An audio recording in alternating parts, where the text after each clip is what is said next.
Good morning.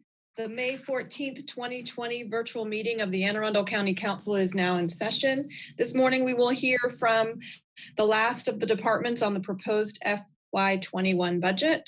Madam Secretary, please call the roll. Mr. Volca? Present. Mr. Pruski? Here. Ms. Fiedler? Present. Ms. Rodvian? Present. Ms. Hare? Present. Ms. Lacey? Present. Ms. Pickard? Present. Madam Auditor? I see she is connecting.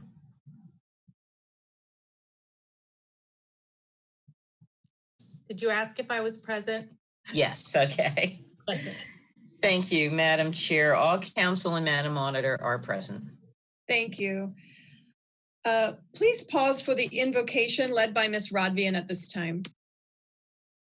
As we begin this last day of budget presentations, I will bring you these words of wisdom.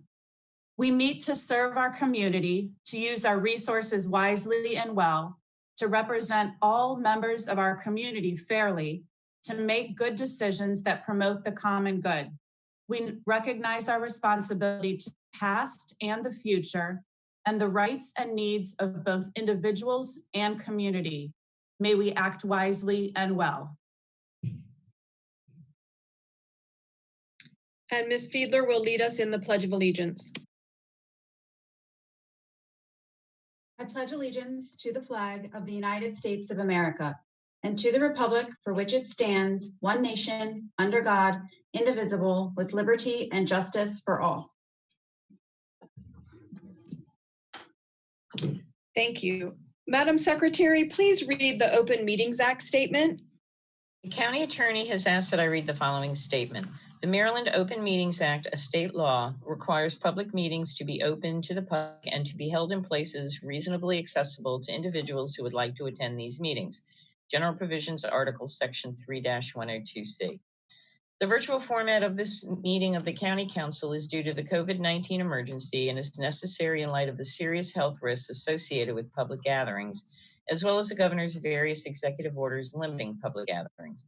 While a virtual meeting of this type was not envisioned by the Open Meetings Act, steps have been taken to ensure that this virtual meeting includes alternate accessibility features that the Open Meetings Act Compliance Board and the courts have reviewed and approved, such as having a call-in phone number that allows anyone with a telephone to call and listen to the meeting, broadcasting the meeting with video and audio on cable TV and on the web, and allowing written public comments to the legislation be filed with the clerk and considered by the council.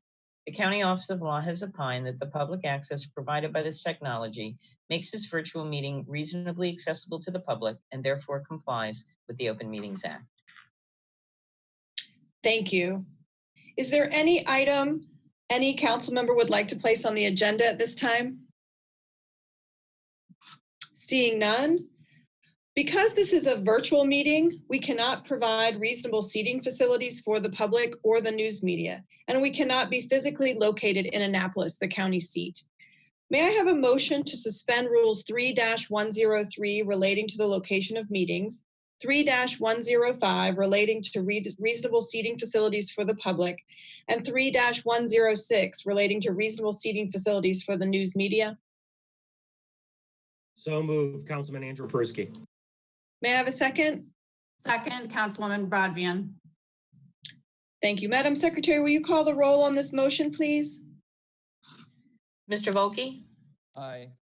Mr. Pruski? Aye. Ms. Fiedler? Aye. Ms. Rodvian? Aye. Ms. Hare? Aye. Ms. Lacey? Aye. Ms. Pickard? Aye. 7 in the affirmative, none in the negative. The motion to suspend Rules 3-103, 3-105, and 3-106 is passed. Thank you. Today we're going to open our session with the budget overview for FY21 with the Circuit Court. I want to remind everybody that to introduce yourself and continue to identify yourself before speaking each time. And with that, this is Allison Pickard, Chair of the County Council. We will wait patiently while we move in the folks from the circuit court.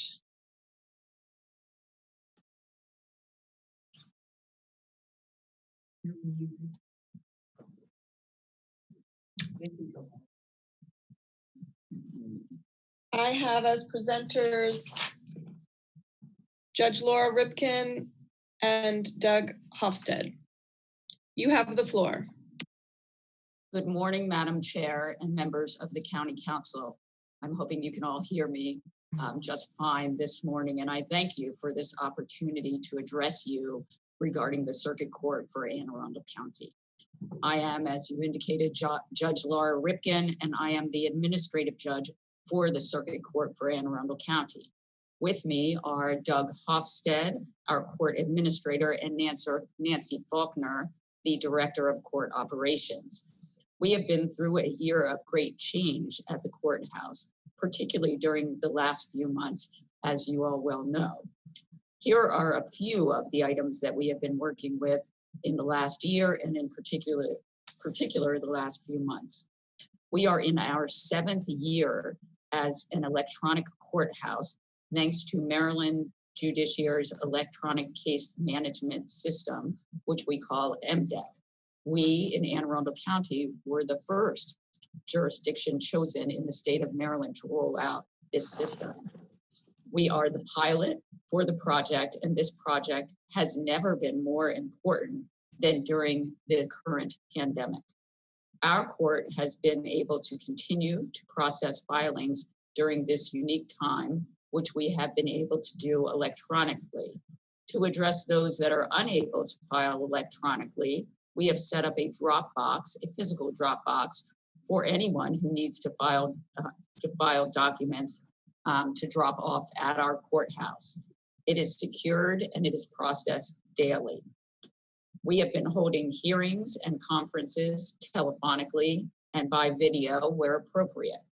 We are now working with our internal security and facilities teams to establish our plan for coming out of this emergency time.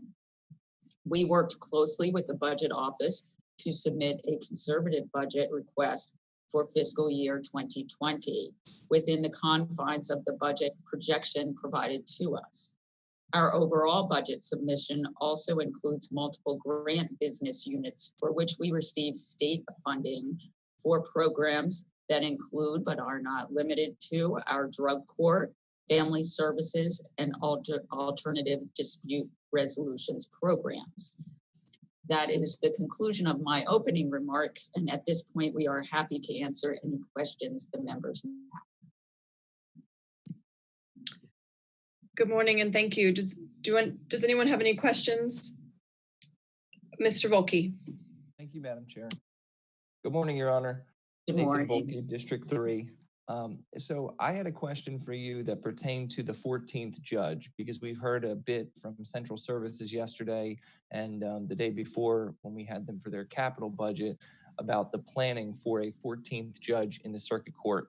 Can you just sort of give us some insight on the timing of when that may happen as you understand it from the state, so that we can understand from a budget standpoint how quickly we would need to be ready to move on that judgeship if it is granted?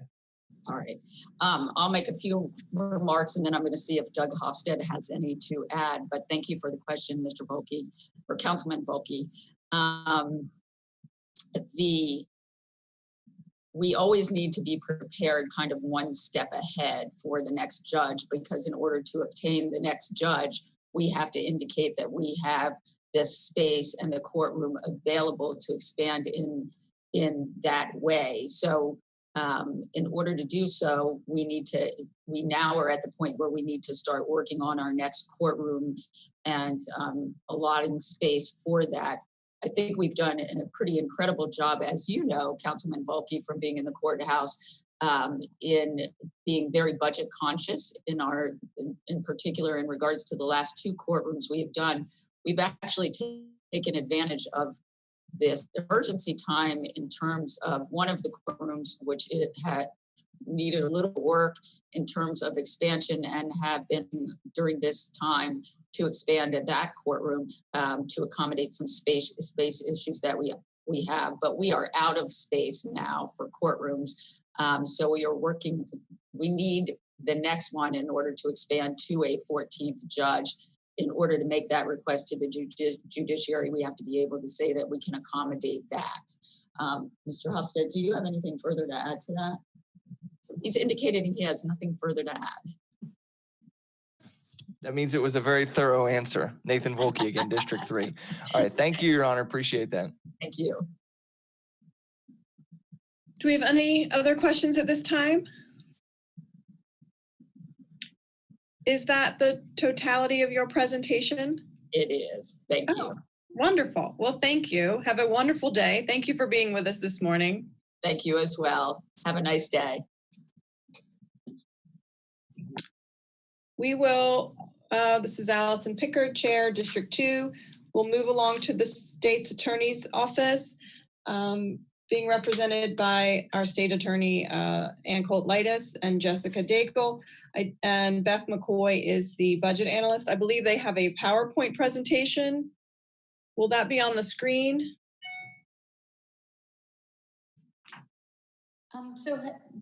Good morning, this is Jessica Daigle. Have we brought in Ann Colt-Litis? She is here. Good morning. I don't see her, thank you. Good morning. Can you hear me? I hopefully unmuted myself or been unmuted by the host. We can hear you. Thank you. Good morning. Good morning. I understand that our PowerPoint will be provided for you, and we'll just ask to advance to the next slide as necessary. Very well. We see it. Thank you. Okay. You have the floor. All right. Good morning, Chairman Pickard and distinguished members of the County Council, as well as to the members of the Budget Office and the public who may be watching this presentation today remotely. My name is Ann Colt-Litis, and I'm joined today by John Foster remotely, our technical support, and my Deputy State's Attorney, Jessica Daigle, who is responsible for the majority of the work on our budget. And I appreciate all of her hard work in crunching the numbers along with the Budget Office, and they're all very good at catching any errors, and I could not do this without her. I'm proud to say as we go into fiscal year 2021 that our office has stayed within its budget for fiscal year 19 and fiscal year 20. And by the time we get to June 30th, 2020, we anticipate that we will have saved county taxpayers over $600,000 for those past 2 fiscal years. Currently, I just want to point out that the Budget Office and the State's Attorney's Office are working to finalize and go over the numbers for the office's final budget. We found while working together that there may have been a few errors in calculations, but these are minor, and we are working to resolve that together quickly in the next couple of weeks. If we could move on to the next slide, please. So the Office of the State's Attorney, 95% of our budget really is for personal services, salary, benefits, FICA. We are, in fact, the largest law firm in Arundel County. We have 57 assistant state's attorneys, 17 victim advocates, and 58 support staff. And I was very grateful last year when the County Council approved the addition of 4 staff members, and that has allowed us to do some great things. We work mostly electronically by providing discovery to defendants and defense attorneys electronically, so we save a lot of paper, a lot of mailing fees now because we're an electronic court system, and we file the majority of our documents electronically with the court as well. Can we go to the next slide, please? So our office has a lot of specialized units, and we need it given the diverse type of crimes that we are seeing in the county.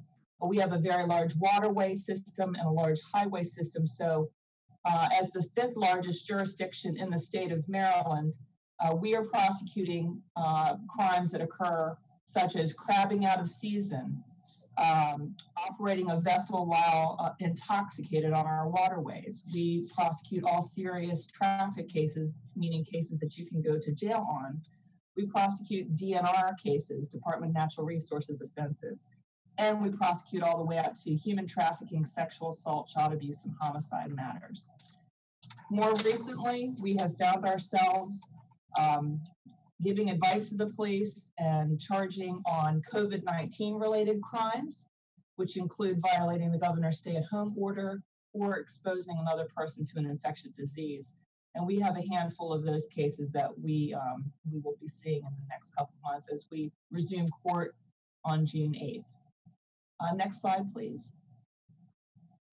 So these are the last 12 attorneys that we've hired, and what I'm most proud of with our office, in addition to our ability to build a diverse workforce, is the fact that the state's attorney's office attracts not only new attorneys who just graduated from law school, but we also attract veteran prosecutors from other jurisdictions who want to work with us. And so half of the folks that are shown here are experienced prosecutors, either with the Attorney General's office or another office. And half of these folks have between 5 to 20 years experience, and they wanted to join our office. You have a great reputation, and I'm very proud that we can attract such talented people. Next slide, please. So I wanted to just point out one of the great things that we did in the last year.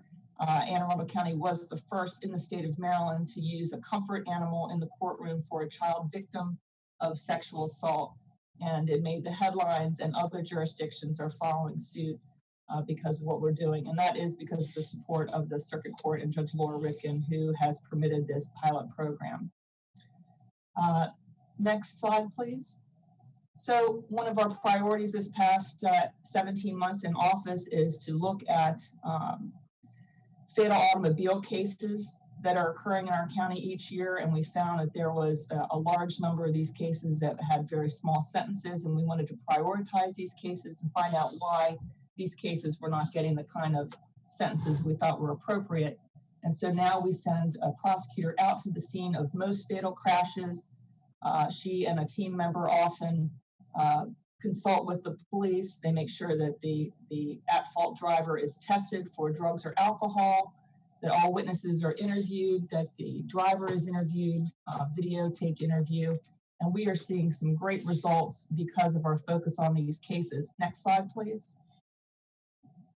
So what we found is when we put in the time and the energy on these cases, we are having a dramatic increase in sentences in 2019, and as of March 2020, we are seeing significant sentences for drivers who are impaired by alcohol or drugs and causing fatal crashes. And I'm very happy that our cooperation with the Maryland State Police, Anne Arundel County Police, and Annapolis City Police are resulting in these fantastic sentences. Next slide, please. So the state's attorney's office doesn't just seek to put people in jail for crimes. We try to help people be rehabilitated and avoid jail. And I'm very proud of our involvement in the Circuit Court Drug Unit, as well as we have a District Court Drug Unit. The Circuit Court Drug Unit has been operating since 2005. We have 185 active participants. It's an intensive program, and our goal is to keep the members of the drug court, the defendants who are in this program, out of jail, working with their families and in treatment, so they can avoid committing more crimes. And that's been an integral part of the state's attorney's office plan to help rehabilitate individuals in the community. Next slide, please. I spoke earlier about the 4 additional staff members that the county council approved last year in our budget. And just as an aside, one of the byproducts of that is that we were able to add a victim witness advocate who can address a lot more victims in the district court, helping victims of all assault crimes, not just domestic violence assault crimes. And we've expanded to help any victim of a car crash where they were injured and involved in a car crash in the district court. So I'm very proud of our ability to serve more members of our community. Next slide, please. So the Office of the State's Attorney gets a large amount of grant funding, more than $600,000 from state and federal grants. And what that does is it allows us to fund in whole or part 7 employees of the office, including 3 attorneys. Last year, we got a $100,000 gun violence grant, which we hope to maintain this year. We've reapplied for it for June. And we are very happy that many of these programs because of the COVID-19 situation, have gone forward and just renewed the grant. So we were very concerned that with the pending anticipated issues with budgets, that some of these grants would fall by the wayside, but we have gotten approval already. Some of these have already been just approved and moved forward, and we're hoping to have our gun violence grant approved as well. In addition to us getting these funds directly, we also support funding that comes to Anne Arundel County Police Department, as well as the Annapolis Police Department. As partners with them, they are able to get grant funding for their own work as well. Next slide, please. Just as a reminder, the State's Attorney's Office is part of the public safety wing of county government, and we, as such, are not subject to the hiring freeze that's going to happen with many of the other county departments. Obviously, it's important for us to be able to replace any staff who retire or resign so that we can continue to prosecute successfully at this level. Next slide, please. So FY 2020 versus FY 2021, our budget has very little change. You'll see it's just about $170,000 difference for our overall budget.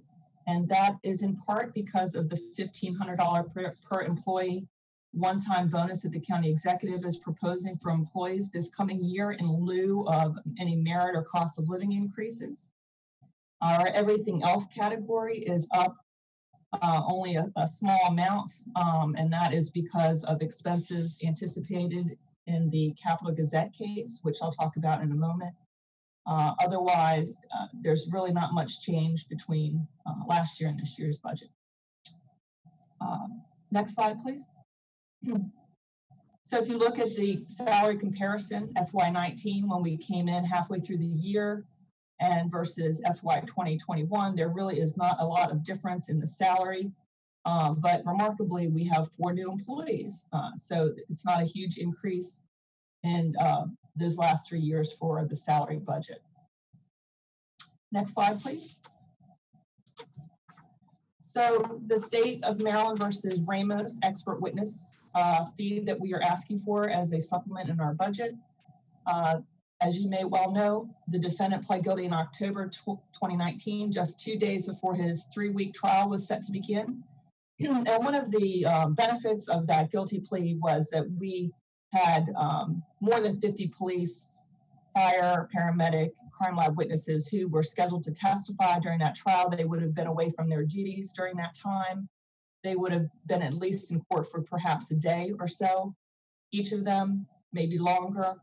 Some of the police may have been there for several days, and by him pleading guilty, we avoided the overtime pay and taking those folks away from their jobs. So that is a side benefit of that. However, next slide, please. The results also for the second phase of this case, which is the not criminally responsible case, where the defendant has the burden to prove by preponderance of the evidence that he was not criminally responsible at the time of the crime. We do have expert witness fees that we anticipate. They are in the medical services category, and we anticipate those to be $60,000. So we are asking for that supplement in our budget this year. Just as a short aside for your knowledge, the way that expert witness fees work here in Anne Arundel County, during the pre-charging and investigation portion of crimes, the expert fees for testing and analysis are generally borne by the police department and the crime lab. However, once a case is charged, all court-related expert testimony fees, travel, and meal expenses are now borne by the state's attorney's office alone. So, for example, if there's specialty DNA testing fees from a private company because our laboratory can't do the testing, the crime lab and the police department will generally agree to pay for those fees. However, once that expert comes to testify in court, we have to pay their consulting and hourly fees and travel expenses during that time that they're actually testifying during the trial. So with this particular witness that we have, that person is on retainer with the FBI. And for a large portion of the consulting time in this case, the FBI permitted this expert witness during the time that he would normally be working on their cases to instead work on our cases. So we've luckily and fortunately, because of our relationship with the FBI and the Anne Arundel County Police Department's relationship with the FBI, they let us use this expert during this time, and we were not billed for his services during that time because he was working on our case instead of on the FBI's cases. So the budget, the only difference in our budget really this year, other than ordinary expenses, is that we are asking for this one-time amount of money to be set aside for paying the state's expert in the State versus Ramos case. And the next slide, please. That is the presentation that we have today. I can answer any questions that you may have, and I thank you for your attention. If there are any super particular questions, Ms. Daigle may have to assist me if it is in great detail. Thank you. Thank you for that. That was excellent. I recall from last year that your presentation was really good, Ms. Kolaitis. So thank you. Thank you. Do we have any questions for the Office of the State's Attorney this morning regarding their operating budget? Ms. Hare. Thank you, Madam Chair. Jessica Hare, District 7. Good morning. Good morning. Thank you for that presentation. That was really helpful to see. I just have one question on the personal services number, because the number I'm seeing on page 305 of our budget book was not the same as the number you had put up on your slide. And I'm just trying to account for the difference there. Okay, I'm going to answer the first part of that, and then Ms. Daigle, very good. So as Ms. Daigle and I were discussing, the amount of money that we get from the grants gets tacked on. So even though that says it's our budget, fortunately, that $600,000 or so that I spoke about earlier is actually paid for by the grants, but it's put in our total budget. And then Ms. Daigle can give you more specifics if you'd like. Good morning, Jessica Daigle. So when we put the slideshow together, we were really looking at the county, at the money that the county was giving to us. And so we did not include grant money that we were receiving in those categories on our slides. So that's where the difference is. The amount of money that the county is indicating would be for personal services or for salary is what we put up. But you are correct. There's about $600,000 extra dollars that we will be getting, and almost all of that is for personal services from our grants. Jessica Hare, District 7. Thank you. Do we have any other questions? I don't see any other questions. No questions at all? I guess not. Well, thank you so much for letting us do this presentation, and I hope everyone is staying safe and healthy. Well, thank you for being here this morning and joining us virtually. Well done. We will hope you have a great day, and we'll move along to our next presentation. Thank you very much. We'll be moving into, this is Allison Pickard, Chair, District 2. Our next presentation this morning is for the Orphans Court. We have being led by our budget analyst, Beth McCoy.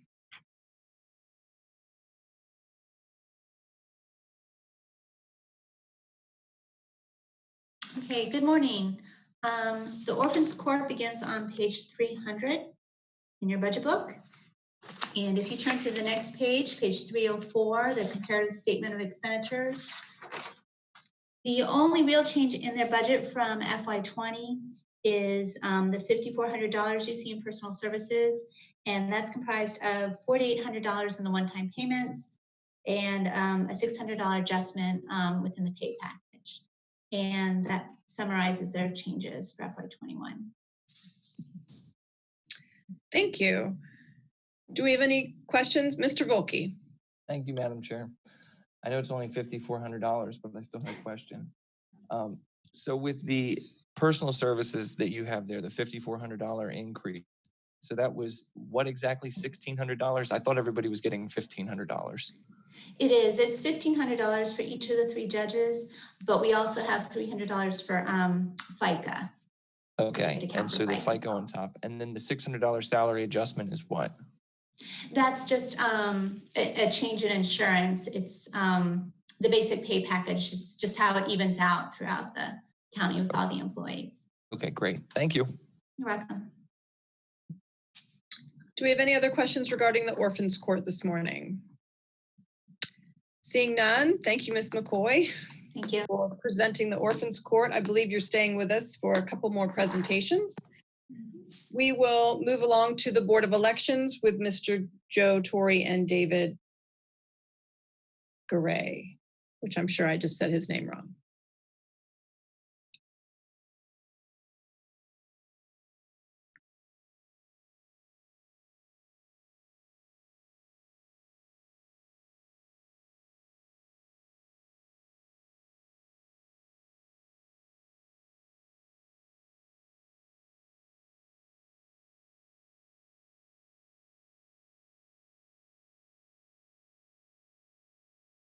You are muted still. Good morning. Morning. Good morning, Madam Chair. Can you hear me now? I can, and you have the floor. Okay, thank you.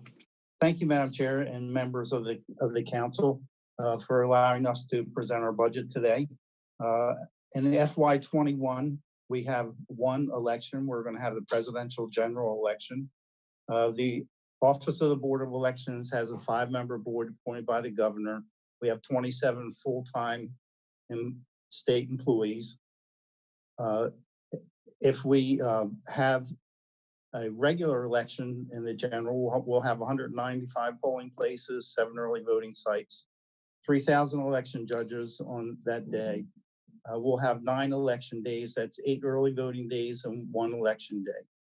New for 2020, we'll have same-day voter registration allowed on election day, during early voting and election day. To go back to where we have been the last couple months, we have ramped up our office to do a vote by mail election.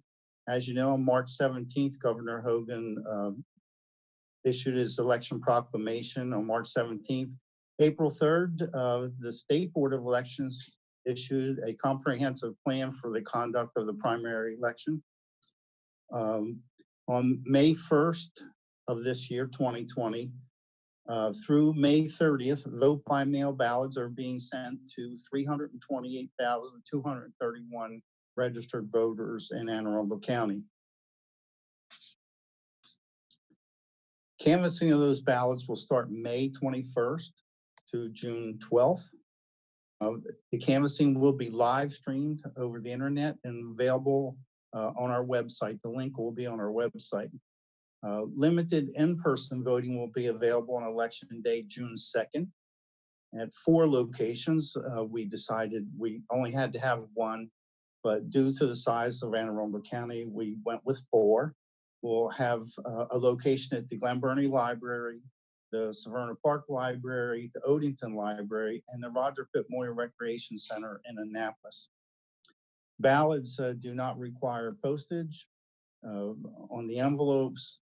We'll also have 5 ballot drop boxes at the 5 locations, 4 locations, including our office.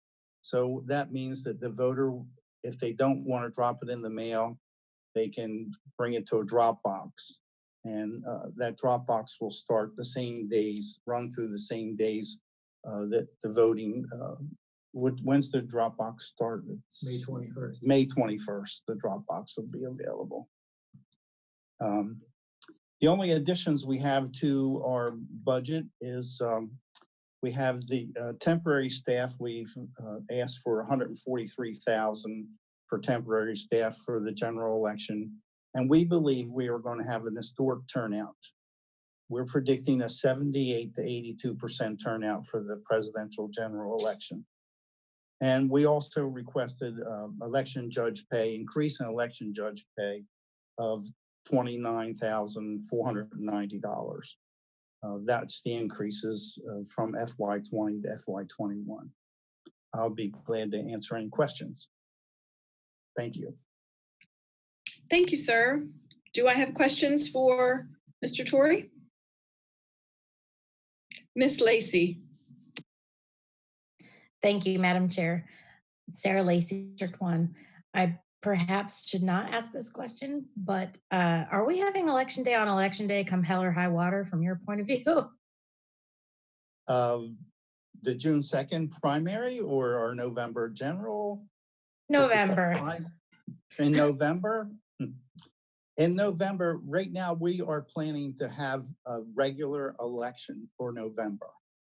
Of course, we'll have to see how COVID-19 works out over the summer, but right now we're not preparing for a vote by mail election for November. Thank you. I mostly was asking because I think everybody has some mental health component of just knowing that certain things stay on the date that they're planned for. So Yes. appreciate that. Thank you. Thank you for your question. Mr. Volke. Thank you, Madam Chair. Good morning, Mr. Torrey. Good morning. So question, did you say that the canvassing is going to start on May 31st? Was that what you said? May 21st. Oh, May 21st. So you're actually going to start canvassing the ballots in advance of the ballots sort of being due on the election day. Right. Well, like I mentioned, we issued over 300,000. Understood. We have 24,000 right now that we have accepted from the post office, and we're going to be allowed to start the canvass on the 21st, so we can have the ballots counted by June 12th. That's when we certify the election. And as I said, the canvass will be live streamed. We've been working with the county IT department, the live stream over the internet. Okay, Nathan again. And so I understand, appreciate that. And I'm glad to hear it. I guess my question would be, what steps is the Board of Elections taking to ensure that nothing leaks, if you will? Because in that canvas room, obviously, you've got people in there, they're opening ballots, going through things. It's not like the machines in our voting where you can't see anything and you don't know what the tabulation is until, you later open up the machine. So I guess I just want to make sure that we don't have any situation where we're worried that people are seeing how the votes are going and then that information is getting out prior to the election being over.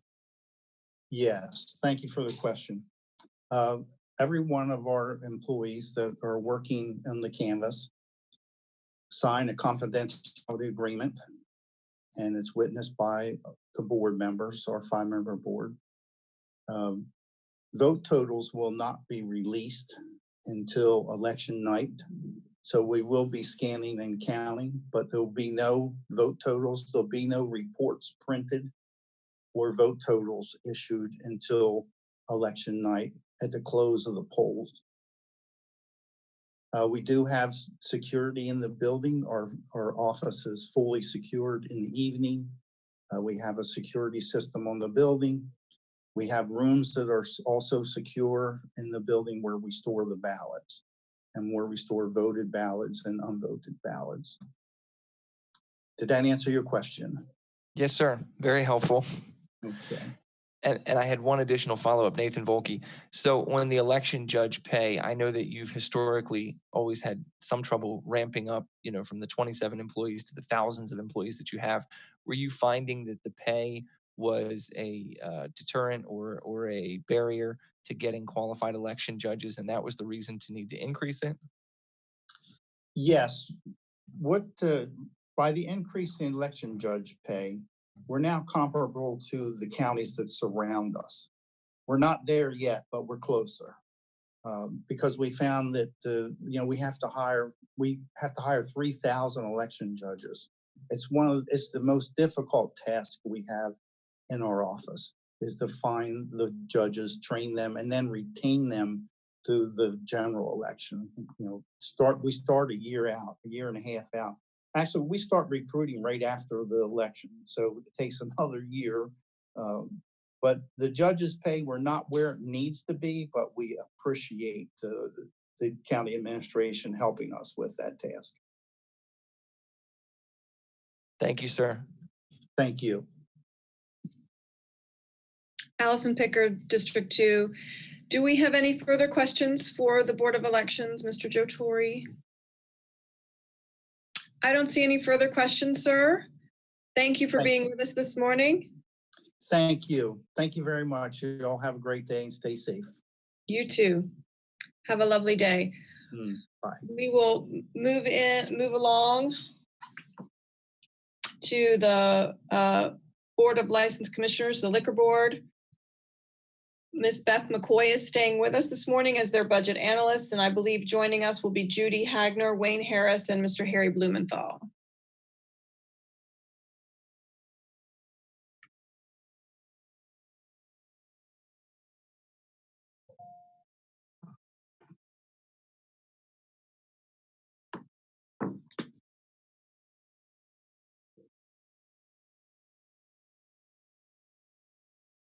Ms. Hagner, you do appear to be muted, but I cannot hear you.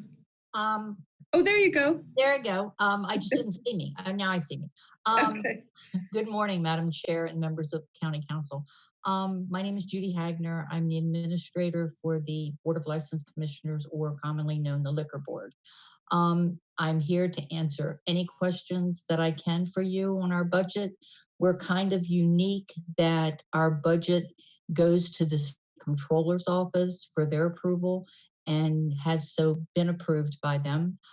So I'm ready for anything that I can help you with. Thank you. Good morning, Mr. Harris and Mr. Blumenthal. Did you have anything to add before the council asks any questions? Mr. Harris, you're muted. You're muted still. Not at all, Madam Chair. Thank you. Do we have any questions? Oh, I see Ms. Fiedler has a question. Thank you, Madam Chair. Good morning, everyone. Just a quick question. Can someone just describe the need for the new position and what that position would do for the board? Yes, ma'am. This is Judy Hagler. We have desperately needed more staff in our office. Currently, we only have 3 people to take care of 600 licensees. This time of the year, it is especially difficult because of renewals. We are processing, again, 600 renewal applications. And even though we print them, only thing they have to do is require signatures, notarization, and attach a few documents. They seem to never get it right. So they have to be returned and then back again. Because of COVID-19, unfortunately, things have been in a standstill. So it is going to be basically a nightmare when we get back to try to get these people their licenses. In the meantime, we are also preparing for hearings to issue new licenses or transfers. And of course, we have violations. So we do have a new position that was approved through legislation for a secretary, which is going to be a godsend.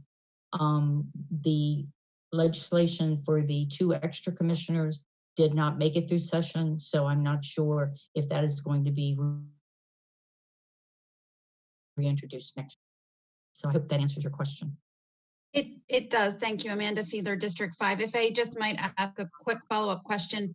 That was very helpful, that explanation. Around this time last year, when you all were doing renewals, I had a constituent reach out who was opening a new restaurant.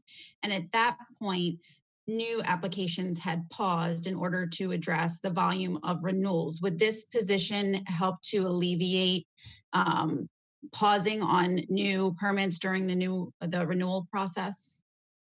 Judy Hagler again. No, ma'am. By law, once our renewal applications go out, we cannot issue a new license until May the 1st. So technically during that, it's like 9 days. We're kind of in a standstill to do everything but renewals. So, and then usually when May 1st hits, everybody's coming in to change their licenses over or to issue new licenses. We have a couple right now because of COVID, they want to come in and pick up their license, but unfortunately, because everything with restaurants and bars are still closed except for carryout service, it's, you know, they even if they came in and paid for their license, they're not going to be able to use it. Okay, thank you. Mr. Volke. Thank you, Madam Chair. Nathan Volke, District 3. Good morning. Good morning, sir. So from a position control standpoint, looking at page 316 of the budget book, it looks like what you're doing is moving one of your administrators to become the executive director, and then you are hiring a secretary. Am I understanding the moves correctly there? Yes, sir. Okay. And so what is the fiscal impact of moving someone from the NR16 classification to the NR17 classification as the executive director? That is entirely up to the board to set that salary. From what I have noticed, it could maybe as less as $2,000 for the Okay. year. It could go up substantially more, but that's what we're looking at. Okay. And again, Nathan Volke, to follow up on that. So the purpose of moving that person from administrator to executive director, what do you anticipate that that'll do in terms of efficiency or board operations and how that's going to improve the process? Judy Hagner again. The board is going to be sitting down with us to basically go over our duties, how they want to split these and share. Technically, I can't see that much difference. I mean, I take care of everything now, and so does Mr. Aronson, my deputy. So I think it's just going to be basically smooth running just to keep on going. Okay. And then looking at the overall budget, again, Nathan Volke. So you all are, as you noted, one of the rarities in sort of county government with this hybrid nature, but you have the largest increase as a percentage basis of any agency or department that we're seeing this year at about 22.8, almost 23%. And I know that that indicates it's attributable to personnel services and some of these contractual services, but if you could just sort of run that a little bit with me as to where all of that is going to be. I mean, is on the personnel services, I'm assuming that everyone is getting the same $1,500 bonus that the county exec has proposed. Is that what's in there? I believe so, sir. Our biggest expense we're putting in is for iPads for our inspectors. Okay. We need 23. So we're working with IT, the Department of IT right now to purchase them. I have gotten approval from Jeff Kelly, who's the director from the comptroller's office, if I can get them early, that we're allowed to do so under a supplemental, and then he'll just move the money back. So we're working on that. We're also having a great expense on the move to take us over to the Commerce Park. We did not request this move. We're fighting it every step of the way. It's not giving us any more space. In fact, we like it where we are in the County Complex Center. It's better for our licensees to come in to find us. And to my knowledge, I can't figure out why we're being moved. But we were told when Ms. Roman came in to meet with me, with Mr. Burge, we said, well, we like it right here where we are. And she just said, tough, you're moving. So that's what it is. Ms. Hagner. We have a great expense to do all this. Sure. How much is that move going to cost? Because when we had central services in front of us yesterday, the indication was that this was being viewed as a very big positive for the Board of License Commissioners, and that this was going to serve your constituents or your customer much better to be over there by the mall. No, sir, it's not a positive for us at all. Okay. Again, with the parking, but the move is going to be, I would say, roughly, I'd hope around $50,000. I mean, we have to, all new stationery, all new business cards. We have to get new office furniture, especially for the new staff person. The way they have developed our space, we had no input into what we were being given, where other departments on that main floor have. We've gone back several times. Our chairman met with the county executive. He's met with Ms. Roman and told them that it's not going to take care of what we need to do. In fact, Mr. Maloney, our chairman, got with Mr. Harris, and Mr. Harris went over and drew new plans to make it more feasible for us. And we were told that if we want to go with those plans, it's going to cost us an additional $15,000 to have those done. And I honestly, I can't believe that that's fair to us. But that's just my opinion. Thank you very much for your candidness and the additional information, which frankly is not something that we always get from departments. So I appreciate that. No problem, sir. Do we have any other questions? Okay, this is Allison Pickard, Chair of District 2. Thank you, Ms. Hagner and Mr. Harris and Mr. Blumenthal for joining us this morning. We have no further questions at this time. Thank you very much. Have a fantastic day. Thank you for being. Y'all stay safe. Thank you. You too.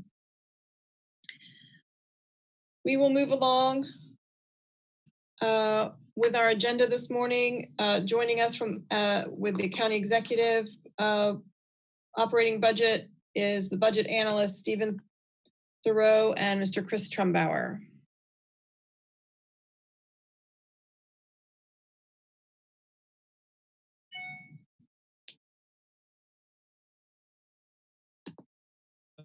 You guys hear me?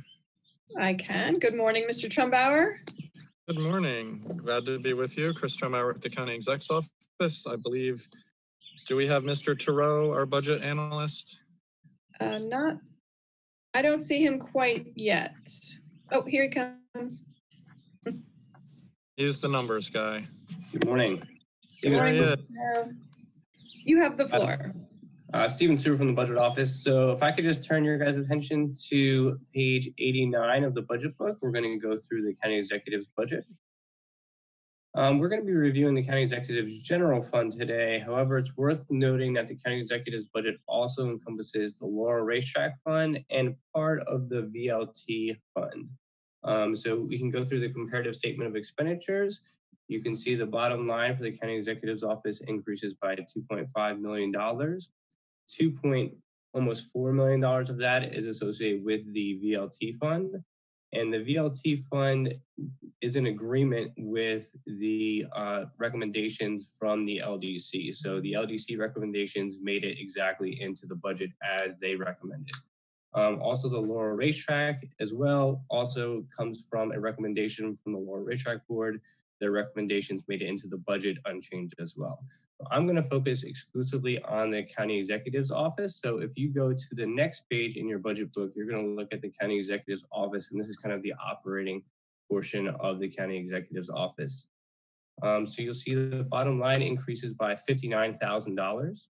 There's a $69,000 increase in personal services. And this is really associated with the filling of positions that were vacant last year that are now filled. Over half of that increase is for the one-time payment that's going out to all the non-unionized employees. That's $34,000 of that. Almost the rest of that entire increase is associated with insurance. So if you have a vacant position, we budget a much lower insurance payment than, say, someone who has a family plan.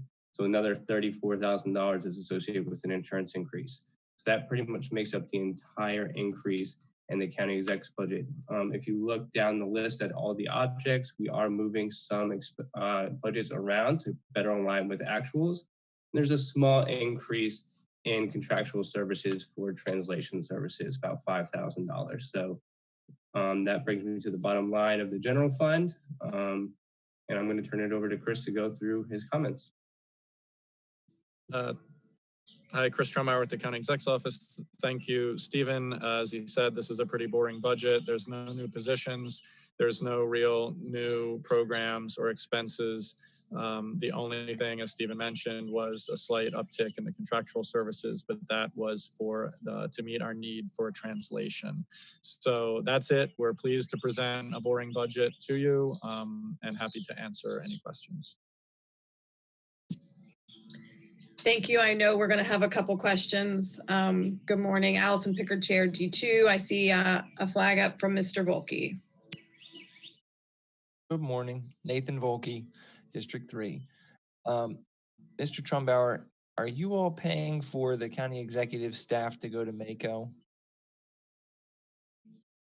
So previously in the budget, there was funding for the Mako conference. I don't know if the conference is ongoing this year or not. Okay, well, I'm just looking at the change between supplies and materials over to business and travel and just trying to understand how it's aligning better with actuals. I just wanted to know what the actuals were. I can defer to Mr. Turow if he can answer that. Yeah, Stephen True from the budget office. So the Mako conference funding is still in there. We're trying to align some of the money specifically actually for the copy machines. So there's about a $10,000 shift that we're going to actually realign the expenses to where we believe they probably should better go. So that's some of the move. But yes, business and travel is still going to account for. You can see there's still a budget down there of almost $40,000. So that's going to account for stuff like those conferences. And does that include hotel stays for staff members? Because that was something that had originally been in the county council's budget and that during these tough budget times we took out. So I just want to find out, is that something that's still being included in the county exec's budget or not? Yeah, go ahead, Chris, Sorry, Chris Trumauer at the County Executive Office. I believe, Councilman, at this time that it is, but clearly that conference is a little bit uncertain with the COVID crisis.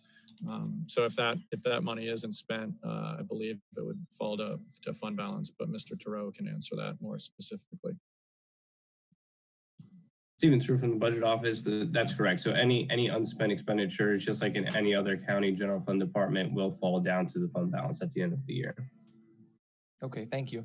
Nathan Volca, District 3 again. And for contractual services, you indicated that increase to now bring that line item in the budget to $33,000 was due to translation services. What translation services were those? Chris Trumauer with the County Exec's Office. I don't have an itemized list for you, but I can tell you that there was a need to have more documents and programs the county exec's doing translated into various languages to accommodate all of our residents. And we could not fulfill that need in-house with our multicultural officer, Sergio Polanco. So we needed to add a little bit of funding to make sure that we could do the needed translation. If you're interested, I can get from Ms. Purcell a more precise list of those services and what that funding is supporting. Thank you. Yep, Nathan Volca, District 3 again. Yes, I could get the breakdown on the contractual services as well as the breakdown on the business and travel expenses. That would be appreciated. Thank you. Good morning, Allison Pickard, Chair, District 2. I just wanted to clarify something said. The County Council has not to date in many, many years paid for hotel and lodging for the Mako conference. We had added it this year and removed it. So it's not, we added it and we've taken it away. So we still don't pay for lodging for County Council members to attend the Mako conference. Do we have any other questions for the county executives? Budget? Madam Chair. Sorry. Yes. Sorry, Chris Trumauer at the County Exec's Office. Thank you for that clarification, because when back in the days when I was a council member, I didn't recall having the council pay for hotel rooms either. So I appreciate that clarification. Thank you. Do we have any other questions for the county executive's operating budget at this time? Well, thank you, gentlemen, for being with us. Enjoy the outdoors there, Mr. Trumbauer, while we're stuck inside. You have good Wi-Fi, apparently. It's on my deck, only on my deck. If I moved 5 feet further, I would lose you guys. So. Well, thank you again for being with us this morning, and we'll look forward to some of that follow-up coming through the auditor. We will have a great day. Stay safe. Mr. Turow, you're staying with us, I believe. We're going to move ahead to the Chief Administrator's Office. Mr. Ben Burgess joining us.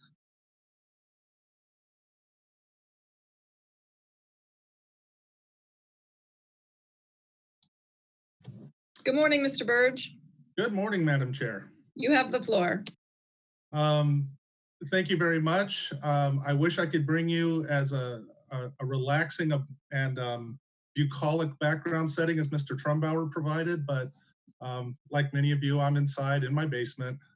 So Anyway, I don't have a presentation really. I would just like to say that thank you. Thank you for the support that the council provided the administration and specifically my office in the fiscal 2020 budget with the Arundel Stat team, which is doing some great work, and also with our deputy CAOs, Dr. Kay Augusta Brown and Matt Power, who have absolutely been shouldering a huge load during our response to the COVID-19 crisis.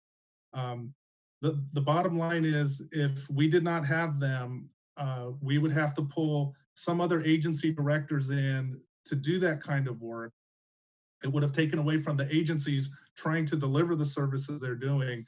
I think it's been an invaluable investment during this incredibly chaotic time. And as we pivot to a recovery, they're going to be equally busy. So thank you for the support you've provided our office, and thank you for utilizing them. I know a lot of you call them directly, and that's what they're there for, and I appreciate you doing that. And I'm happy to answer questions or have Stephen cover me for the stuff I messed up. Mr. Turow, are you going to be adding anything about the budget? I'd be happy to, Madam Chair, if the council would like me to. If not, we can just take questions. Well, could you at least direct me to the page I'm supposed to be looking at? Sure, Madam Chair. Stephen Turow from the Budget Office. The CAO's budget can be found on page 106. And very similarly to the county executive's budget, there are some other funds mixed in with the CAO's budget. So if you look real quickly at page 106, you'll see the general fund, the community development fund, and workforce development fund. We're going to have community development and workforce development give their own presentations. So I would urge you to stay strictly on the general fund portion. Specifically, if you look down at the character, management and control is kind of the general fund operating character for the CAO's office. And I'd be happy to answer questions on any of those increases. Thank you so much. I believe we have a question from Mr. Volca at this time. Yes, thank you, Madam Chair. Nathan Volke. Good morning. So I wanted to look at page 107 under the management and control budget, where there are contractual services, because one of the statements there is that the increase is attributable to equity consulting and training services.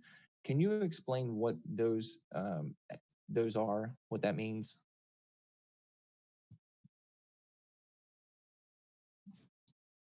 Oh, sorry about that. It looks like, okay, I was hoping Dr. Augusta Brown would be with us. I will do my best to answer that, and I will tell you right now that based on what I say, we will also be providing follow-up to give you a better picture of that. But basically, my apologies, Ben Burge, Chief Administrative Officer for the county, for the record. The equity, there's Dr. Augusta Brown. We were just talking about the equity in the contractual services, so you joined at a perfect time. Okay, I will start by throwing in, and I'm going to let Dr. Augusta Brown fill in the gaps. But the county executive, as one of his main priorities for the better part of the last year, was to build a community dialogue around equity countywide. So we have a lot of gaps in our understanding, in our communications countywide on all types of equity related issues. It started with hate crimes. It's gone into all kinds of, with bias issues, with the schools, with the police and all these issues. But we want to create a much more countywide dialogue. And I would like to, if with your indulgence, defer to Dr. Augusta Brown to further elaborate on what the plan is for that. Thank you, Mr. Burge, Madam Chairwoman Picard, and honored members of the council. Good morning, and thank you for having me. The State of Maryland 2018 Hate Bias Report showed that Anne Arundel County had the highest number of hate bias incidents for the year. And our county executive has elevated the issue of racism and discrimination in the county. The equity consultant would be sought after to provide consulting and training services because they are the experts in the industry, and they will be able to help us work through exploring diversity, equity, inclusion in the multiple levels of government and building that in the communities. Our priority focus will be on developing a pilot program that focuses on facilitating challenging discussions around issues of diversity, equity, and inclusion, and seamless integration of inclusion learning by best diversity, equity, and inclusion practices, reducing the number of hate bias incidents in our county, and improving diversity, equity, and inclusion in our government and its services. Okay, thank you. And Nathan Volke, District 3 again. So would that be, that's obviously different, I guess, than what the schools are doing with the global citizenship course and what they're requiring as a graduation requirement for the students. This would be more community focused, I'm guessing? Kay Bogus Brown, Deputy CAO for Health and Human Services. I would say that it's a companion to that. I would say that the school system's working with the students, and that this is designed to work with our community members and also our government staff and community-based organizations. Okay, thank you. Nathan Volke, District 3 again. Yeah, if we could get a breakdown of everything that's included in the contractual services budget, not just the increases, I'd appreciate that.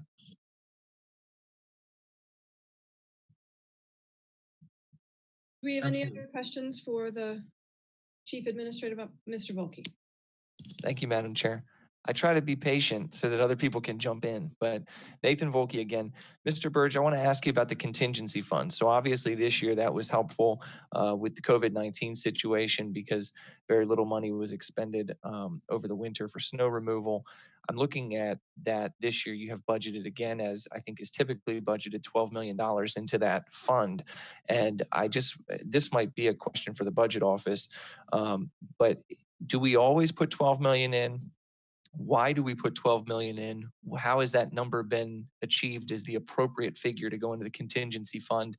And frankly, in a year like this where we are creating a structural deficit, it's the third largest structural deficit this county's seen in the last over a decade. I think it's the last 12 budgets. Does it make sense to put that money there? Or does it make sense to maybe do a little bit less? I don't know. So I was just interested in what the budget office has traditionally used as that figure, how that's been arrived at, and whether we think that's appropriate going forward. Apologies about that. Stephen, you go first. Stephen Drew from the budget office. So that number has been relatively consistent for a number of years. It obviously has grown a little bit as our costs have grown. So like you've mentioned, Councilman Volke, a large portion of that is generally used for snow removal. There's no snow removal budget or very minimal snow removal budget in DPW. In a good snow year like this year, we spend very little amount of that money on snow removal. In a bad year, we could suck up the entire $12 million on snow removal. And we did that a number of years ago when we had a big snow season. So we could easily spend all $12 million on just snow removal. And obviously there are other unexpected costs that come up during the year that we tap into that CAO contingency for. So the idea, I think, of using it, spreading it out across to try to lower the structural deficit, while that is possible, it puts us in a very tight predicament when what happens if we do have a big snowstorm. So, we'd have to go robbing all of those departments and stopping and seizing programs and positions or anything else that money is being used for in order to help pay for the snow. So rather than kind of halt government operations in order to cover some unforeseen expenses like snow removal, leaving it in the CAO contingency fund is probably the most conservative approach that's possible. And if I can, Ben Burge, Chief Administrative Officer for the county, to piggyback on what Mr. Drew is saying, and I think the focus is on the big snowstorm and how much that costs and everything. The reality is, if we have the threat of snowfall, if we have the threat of precipitation, of ice, of sleet, of snow, we're spending $750,000 to $1 million to prep the roads, even if nothing hits the ground.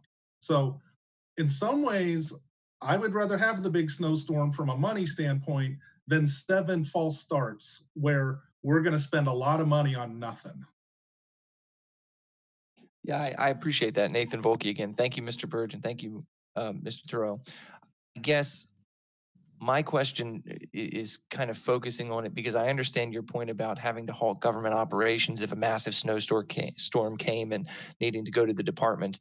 It's the exact same thing that we did with COVID-19, and that was how the county was able to find $27 million in fund balance that then coupled with the 11 million balance in the CAO's contingency gave the 38 million to roll over to health department to do some of these things. So I'm not going to say that the money's always there, but I think a lot of times it is because as we always hear about, there are savings because of vacancies. There are positions where the budgeted amount is lower than what they actually end up spending. You know, there's a lot of reasons why there is some, you know, extra money in the couch cushions, if you will.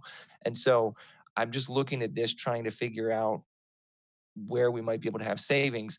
What, if you know, is the sort of last 2-3 years amount that we would put into the CAO contingency fund?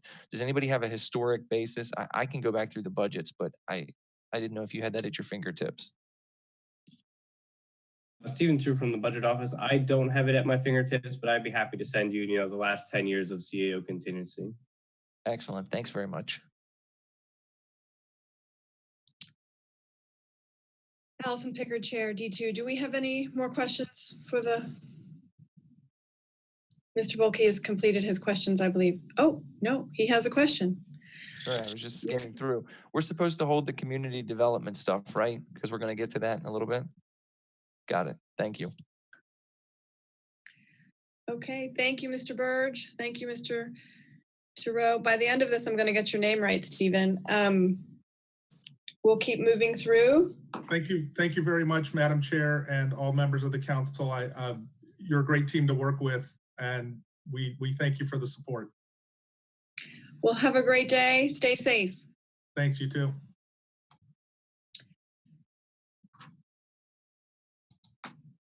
Joining us next is Ms. Kathy Koch and Aaron Karpowitz from Community Development. We will give them a moment to join us in our virtual meeting.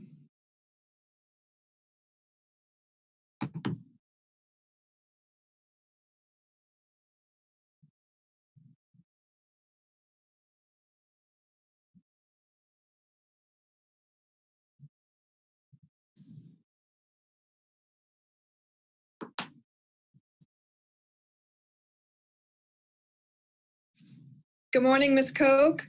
Good morning, Madam Chairman and members of the County Council. Nice to be with you this morning. For the record, I'm Kathleen Koch. I'm the Executive Director for Arundel Community Development Services, which is the county's housing and community development agency. As many of you know, we are a nonprofit organization under contract with the county to administer various pots of funds that the county receives. I'm going to be talking mainly about two pots of funds within the budget. I'm going to start off by talking about the Community Development Fund, and then I will end by talking about the VLT funds and the dollar amounts that we administer from the VLT funds on behalf of the county. So I'm starting on, I believe, Stephen, on page 109. Okay, and also you have a handout that was sent to you, I believe, yesterday. So I'm going to be referring to that handout as I go through this. On the budget, in the budget on page 109, you see the total dollar amount for the Community Development Fund at $10.8 million. On the first page of your handout, you see the breakdown of those dollar amounts. And you see that there are 5 sources of federal dollars and then 2 sources of county funds. Okay. I'm going to go to the next page, and the pages, I'm going to go through each one of those sources quickly, just kind of give you an overview of what they are. The pages that we sent out show you how we recommend how those funds be spent in our county.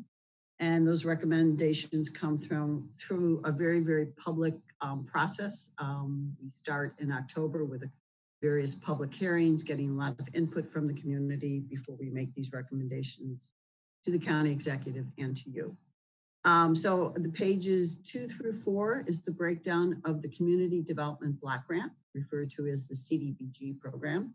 Been with the county since a grant that the county's been receiving since 1975. It is mainly a capital grant to be used to benefit low to moderate income communities. Although 15% of the funds can be used for what we refer to as public services, which is our nonprofit providers. So the first page and a little bit of the second page shows you what our recommendations are for our capital projects. I won't go through, but we'll answer any questions that you have on that. And the next couple of pages are our nonprofit providers, working with such agencies that provide support to our targeted revitalization communities, such as our Boys and Girls Club and the Chesapeake Art Center. On page 5 is the Emergency Solution Grant. This is a grant from HUD that is specifically targeted to address the needs of the homeless population. And our funds are recommended to go to our 3 major partners who provide shelter for our homeless population: Arundel House of Hope, the Lighthouse, and of course, our main partner, Sarah's House, Catholic Charities, who runs Sarah's House. The next page, page 6, is the Home Investment Partnership Program. And this is a grant from HUD specifically for housing. And as you see, the 1.7, we must provide a local match of $270,000. And again, it's used for housing, funds for helping first-time home buyers buy homes. And as you see on page 7, the majority of the funds going into what we call our rental housing production program. And this is where we provide gap financing for some of the larger multifamily projects. One of the most recent ones we completed, or at least we got to settlement on, is Mead Village. This is like a $63 million project, and we provided $750,000 of that gap financing that makes it happen. The next page, page 8, is Housing Opportunities for Persons with AIDS, referred to as the HOPWA program. And this program, again, through HUD, provides rental assistance to households who have been diagnosed with HIV and AIDS. And our main partner with that program is our Housing Commission that administers the rental assistance program. Okay, page 9 and 10. This is the Continual Care. It's a nationally competitive program. So we're always proud of the fact that we're able to apply for and get close to $2 million for this program. This program provides mainly permanent supportive housing for previously homeless individuals, and also provides services and case manager. And again, with our major partners, Arundel House of Hope, Lighthouse, and also Catholic Charities, and also a very important partner in addressing the needs of the homeless, which is our mental health agency. And those, again, most of those funds are used for rental assistance. Okay, the next page is the county general fund. So a little over $7 million in federal dollars.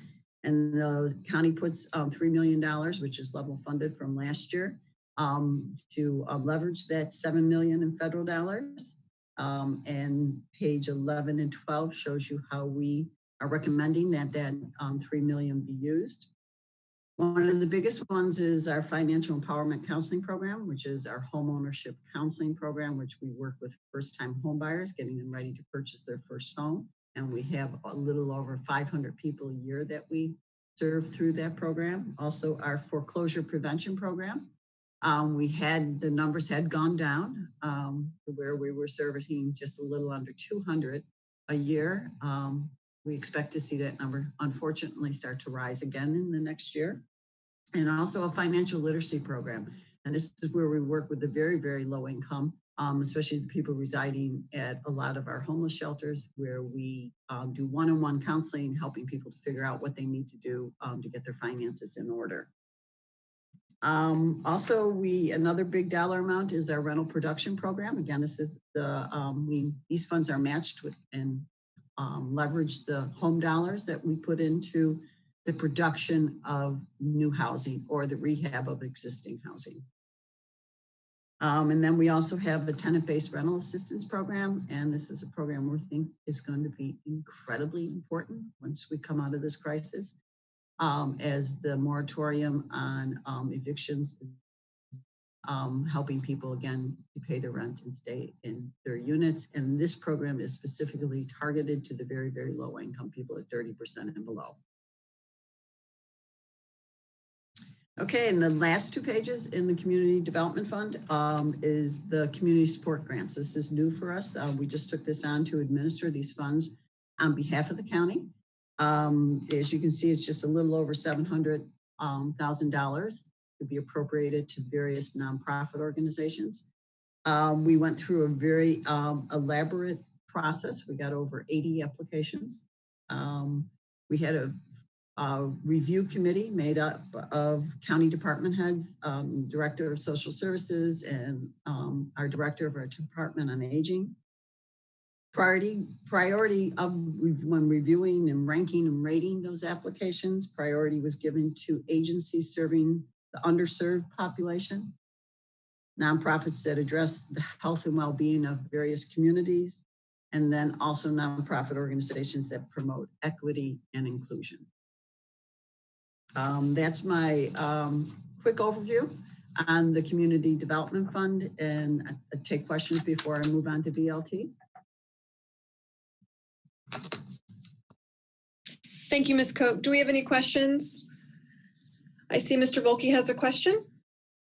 Thank you, Madam Chair. Good morning, Ms. Koch.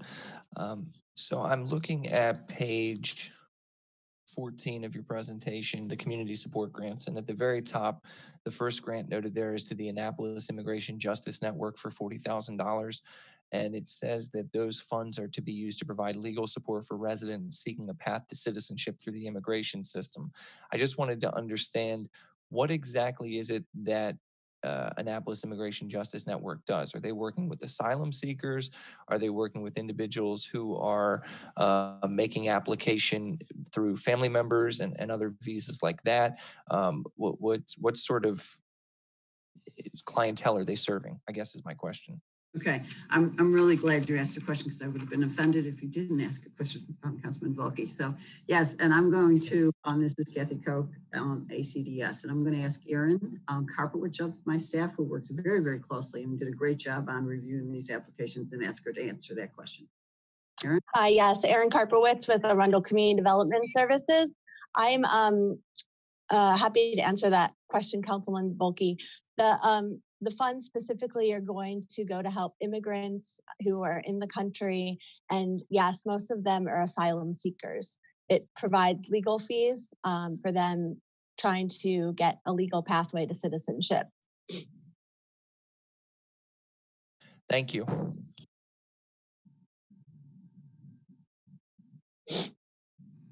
Do we have any other questions? Mr. Volke, you continue to have a question, or you're good? I don't see any other questions at this time, but you had more to share with us, correct, Ms. Koch?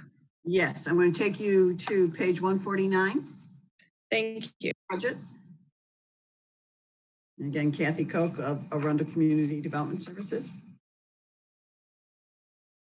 And then in your handout, there's specifically 2 pages that outlines of that 18 million, the dollar amounts that we administer on behalf of the county of the VLT funds. And just a couple things I'll go quickly through. Again, Erin of my staff works very, very closely with the LDC. And again, the LDC, as you all know, goes through a very elaborate process as they review lots of applications and lots of requests for these funds. And so it's a pretty well vetted process, so that funds are going to the highest priorities in that 3-mile radius of the casino. Just the Severn Center, Severn Intergenerational Center, which we've only been working on, I think, for about 15 years. We think it's actually going to be happening. So we're very excited about the fact that the LDC recommended another $3 million for that project. You also see the $750,000. These were funds that the LDC in this year reappropriated from the Severn Intergenerational Center to specific programs to respond to our current crisis. $500,000 was put into a rental assistance program. I think you've all heard a whole lot about that program, unbelievable demand for that program. And also 250,000 of that was put into food, which is also, as you know, we're all spending a whole lot of time getting a food system, making sure that people are fed during this crisis. So they are recommending that 750 be put back into the Severn Generational Center for next year. And then the only other thing I'm going to point out, and I'm going to let Stephen talk about this, is that there is the 2.7 has to be put into the budget. This was previously appropriated many years ago for the Severn Intergenerational Center. It was in the capital budget side. Last year, the county removed you removed it out of the capital budget side, but it wasn't appropriated into the operating side so that we can get it into this project. And I think I'll let Stephen address any issues on that.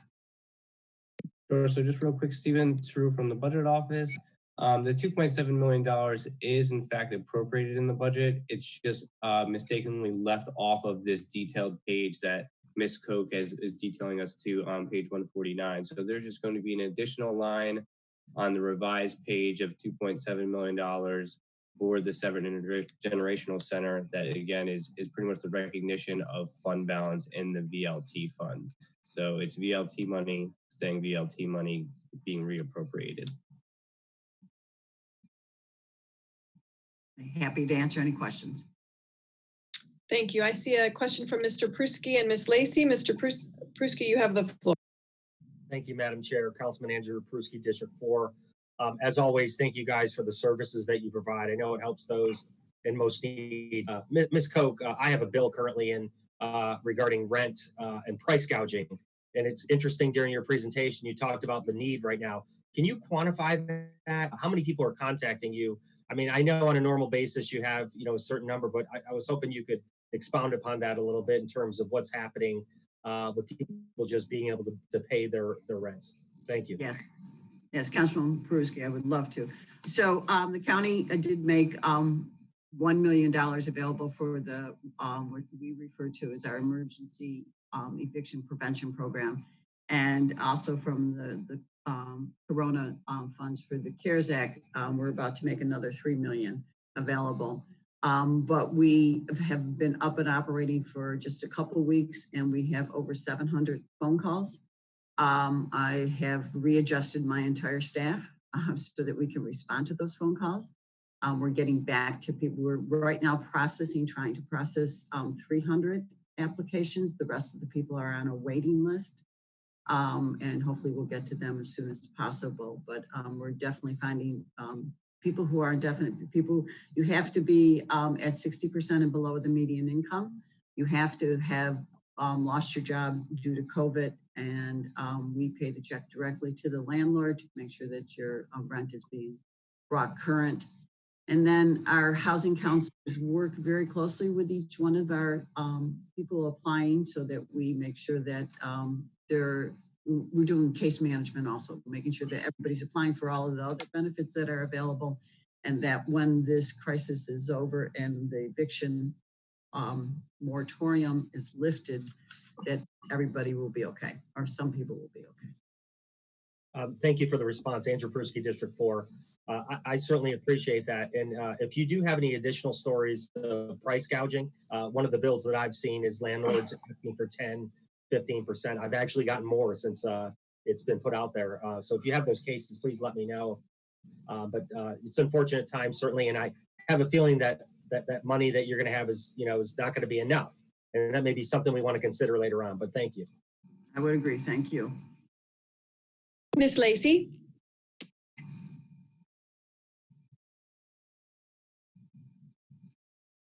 Unmute.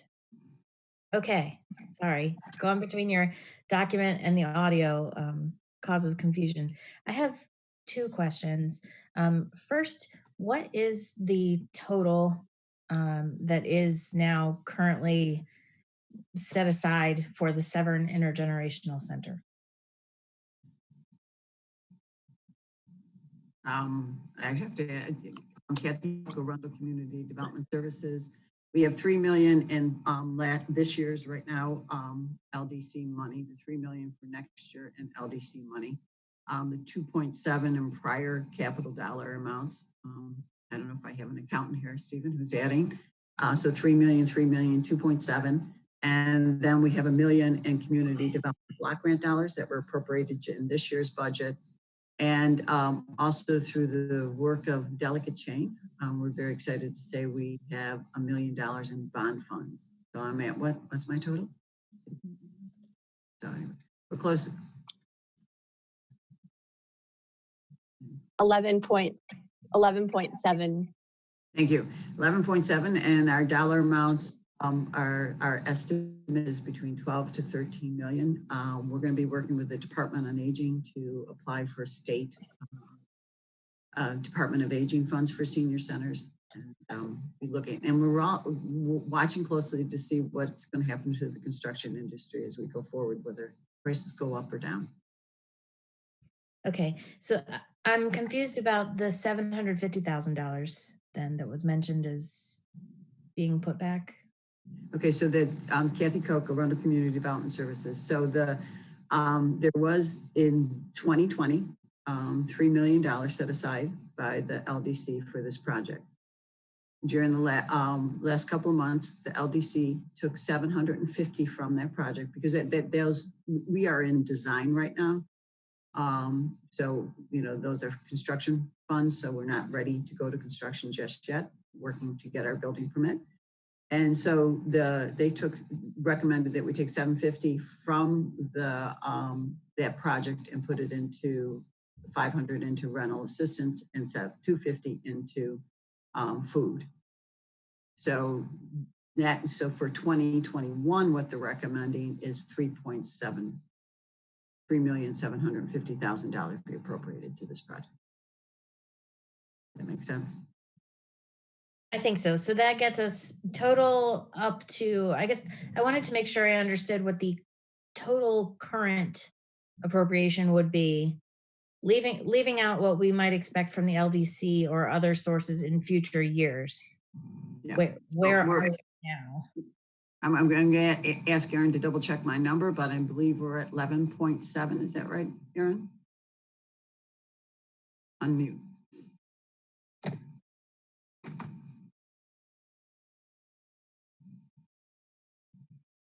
Ms. Karpowitz, you're muted if you. Still muted. Oh, I'm sorry about that. Here, I'm just checking my records. Make sure. So.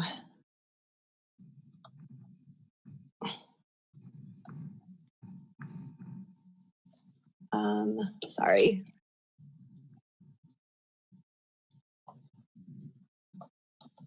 Okay, so we've got the 6 million that's already been appropriated from the LDC, which made this project whole by putting the additional 3 million was appropriated last year. And if you add to that the 3 million that's being appropriated this year, that's 6 million. And you're making the 750,000 whole. Then there's also the 2.7 million that was appropriated in previous years, and then $1 million in CDBG funds, and then $1 million in the bond bill. So sorry, that's 10.7 million that's been appropriated so far. Yeah. And the idea is that we're going to go back to the local development council to help make up some of that difference, and also look for other bond funds or other types of funding sources to complete the project. So okay. Councilman Lacey, the answer to your question is 10.7. Yeah, sorry. No, that's okay. I got it. I figured I better do a calculator. No, it's good to have a clear answer on this question. And just had a second quick question, which is about how many units of rental housing do you expect to be able to be produced either, this year or in a given year on average with the amount of funding that is in the budget? I'm Kathy Koch, Arundel Community Development Services. I know, Councilman Lacey, you understand this probably even better than I do, how difficult and complicated it is to get a project built. Our funding is gap financing. So we must have our partners from the state has to fund a project in order for us to be able to fund a project and make it go forward. So as I stated earlier, the one project that we just completed was Mead Village. The second project is a project the council is talking about right now, which is WODA. It's a project in Jessup. And then the next set of applications are all due, we believe, in September to the Maryland Department of Housing and Community Development. And again, you all know how competitive that is. They are barely able to fund maybe 40% of the applications that they receive statewide. So it's a fairly competitive process. So we really wait to see what happens and how many projects we can fund. So a roundabout answer to your question. Thank you. Mr. Volke. Thank you, Madam Chair. Okay, a couple questions. I know that there is a lot of money in the grant fund for rental assistance for people who are struggling with housing insecurity. But I've gotten a number of constituents who've reached out about basically they don't have any money and they're not going to be able to afford to pay like property taxes or their mortgage and things like that. Are there any programs that we have in the grant funds that assist people who actually own their homes with being able to pay the taxes on those homes in the event that they run into economic insecurity as a result of COVID-19 or anything else? Because I see a lot that's focused toward renters, and I understand that, but I also am thinking about other people who own property. Kathy Koch, Arundel Community Development Services. Yes. Just a couple weeks ago, you approved a budget appropriation with grant funds in it. And one of the grant funds was the Community Development Block Grant. There's $1.2 million of what we refer to as the COVID-related block grant funds. And out of that, we have appropriated funds to work with homeowners. Now, again, because they're federal dollars, we have to serve people at 80% and below the median income.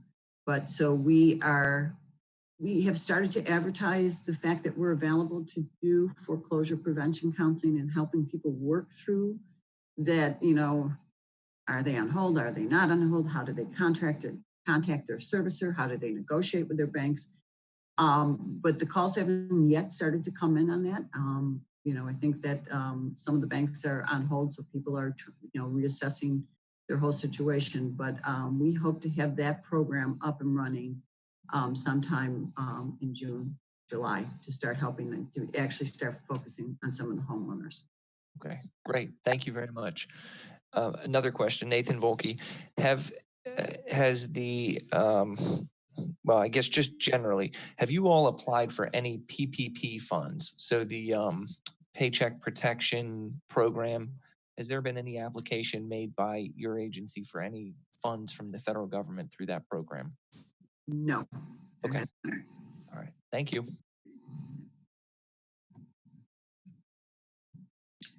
Are there any further questions for community development at this time?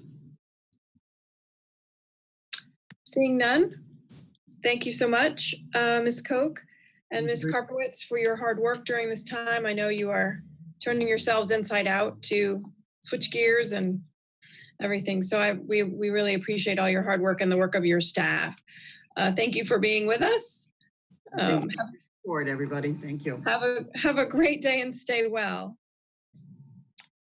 This is Allison Pickard, Chair, District 2. We're going to move along to workforce development with Mr. Mikulas. I'm going to butcher names today. That's just the way it goes on the last day. Stephen, you're staying with us as budget analyst, I see. Oh no, I'm sorry. I have Kirk Murray. Mr. Murray, I've got the wrong name. Mr. Murray's joining us. Good morning, sir. Good morning, Madam Chair and members of the council. Thank you for this opportunity. So my name is Kirkland Murray. I'm President and CEO of Arundel Workforce Development Corporation. Just like community development, we are a nonprofit that contracts with the county. By county code, we administer the workforce development program for the county. Arundel Workforce Development Corporation, through innovative services, helps county residents to meet their full career potential and help county businesses to gain a skilled workforce that they need to remain competitive in a global economy. So today I am presenting our county budget in the amount of $464,442. In addition to the county funding, we administer several other federal grants, state grants, and foundation grants to help the citizens of Anne Arundel County to get the skills they need to increase their success in employment. The county grant is a small portion of our grant, but it's a very important part of our grant. You have two handouts in front of you. The first one shows a breakdown of our county grant. It covers two different parts of our organization. One, it helps to support some of our administrative costs. Many years ago, we were a county agency. We were privatized. So this helps cover some of the costs that we were getting from the county, but now we have to pay since we're a separate organization. Also, most of our federal grants do not allow to cover funding for grant development or going out and getting additional funds. So that's in there. It also covers, even though I'm not part of the county exec staff, I work very closely. I'm part of the Health and Human Services Support Group. So it covers my time that I'm putting towards those efforts. But the bulk of our funding from the county covers direct services to county residents. Several years ago, we started a big initiative called our Community Career Connections. So it's really focused on taking workforce development services and putting them into strategic areas of the county with the greatest needs to make sure that all Anne Arundel County residents get access to workforce development services and don't have to come to one location. We take those locations to us. So we offer different services, for example, GED training, job readiness training, different workshops, assistance with resume, assistance with jobs. We work with clients to get them prepared to go into some of our occupational training that we may pay for from other grants, but this funding is used to get people prepared for that training. So at that point, I will stop and see if you guys have any questions for me. Thank you, Mr. Murray. Do we have questions? Mr. Volke. Thank you, Madam Chair. Nathan Volke, District 3. Good morning, Mr. Murray. Good morning. Wanted to ask you about, similar as I'd asked Ms. Koch, did workforce development, has there been any application made for PPP funds to the federal government? Yes. Okay. We did apply, and we just this week got approval for funding. And what that is doing is that a lot of our direct services are covered by grants, but we do have administrative costs for our administrative office. So that's our finance department, HR department, part of my salary, and things like that. Because of a lot of our grant funding covers training costs, and because we have not been able to do training, so we did have a deficit in that. So that's what the PPP fund would be going to cover. Okay, and how much did the Workforce Development Corporation receive in PPP funds? I believe it was $187,000. Okay, and did the board approve that for workforce development? Corporate board, yes. Okay, and in terms of the loss of revenue that you have to show to be able to qualify for the PPP funds, what was the loss of revenue? I think you were alluding to that when you said that some of the grants cover more direct services, but in terms of the actual funding from the county, it looks like we're actually going up year over year in terms of funding. So what was the loss that was the justification for getting those funds? Well, none of this was, again, Kirkland Murray with Workforce Development. Again, none of this was to cover any of the county funding that we received. This was the overhead funding that we received off of our federal grants. So the loss was that $187,000. So we just applied for what that loss would be. Okay, so Nathan Volke again. So you lost $187,000 in grant funding from the federal government. the Kirkland Murray with workforce development. We did not lose. It wasn't money that was taken away from us. We earn our overhead by spending money on activities like occupational training, putting individuals into occupational training. Because we have not been able to spend that money to put those individuals in occupational training, then we weren't going to be receiving that overhead funding. Okay. All right. Yeah, I guess I'm just trying to understand how it would make sense for workforce development to get the PPP money instead of other businesses that are currently closed and, are not able to pay their employees. And then ultimately, if you look at the whole cycle of it, those people may wind up being your customers at some point soon, because then they're going to be back in workforce development. So I guess I'm just trying to understand how that all played out. Right. Well, Kirkland Murray with workforce development, you're 100% correct about that.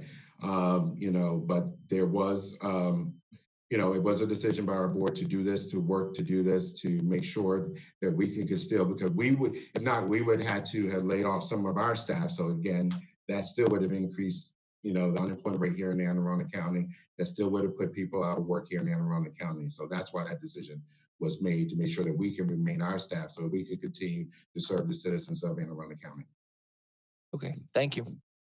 You're quite welcome, sir. Are there any further questions for Mr. Murray? Was that the totality of your presentation, sir? Yes, ma'am. Great. Thank you so much for being with us today. Thank you for the opportunity. I hope you and your staff stay well, and I know these are struggling times. So thank you so much for all you do for folks in the county. And thank you for your leadership in the county during these difficult times.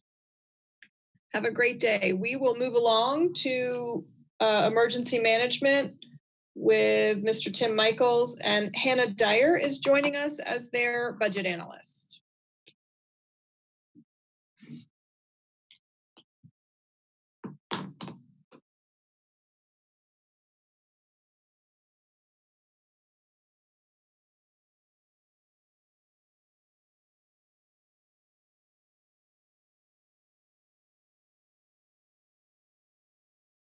And Madam Chair, just a reminder for everyone to state their name every time they speak for the listeners. Thank you.